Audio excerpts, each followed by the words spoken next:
Բարի լույս սիրելիներս, Տեր, դարձրու ինձ քո խաղաղության հաղորդիչը,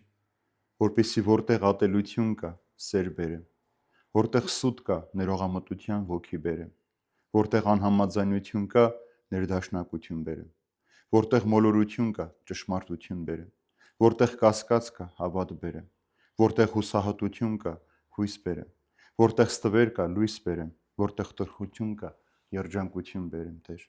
Թող ձգտեմ մխիթարել, քան մխիթարվել, հասկանան, քան հասկացվել, սիրել, քան սիրվել, որովհետև միայն իր անձը մոռանալով են գտնում, միայն ներելով են ներվում և միայն մեռնելով են ծնվում հավիտենական կյանքում։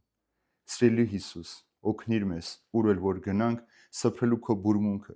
պարուրիր մեր էությունը քո հոգով և կյանքով,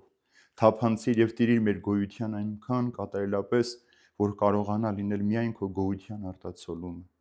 Ճառագայթիր մեր միջոցով և այնպես եղիր մեր մեջ, որ յուրաքանչյուր անձ, որի հետ շփվենք, կարողանա զգալ քո ներկայությունը մեր հոգում։ Թող նայեն և տեսնեն ոչ թե մեզ, այլ միայն Հիսուսին։ Մնա մեզ հետ և կսկսենք շողալ, ինչպես դու ես շողում, այնքան շողալ, մինչև ուլույս դառնանք ուրիշներին։ Լույսը, ով Հիսուս, միայն քեզանից կլինի, ոչ մեկն իմը չի լինի, կլինի մեր միջով քո արտացոլումը ուրիշների վրա։ Թող քեզ գովեն այնպես, ինչպես ամենաշատը դու ես սիրում ճառագայթելով մեր շրջապատի վրա։ Թող քարոզենք առանց քարոզելու, ոչ բառերով, այլ մեր օրինակով, գրավիչ ուժով, իմ կատարածի համակրելի ազդեցությամբ, ակնհայտ լինելությամբ, այն սիրո, որն իմ սիրտը կրում է քո հանդեպ, այժմ և հավիտյանս հավիտենից։ Ամեն։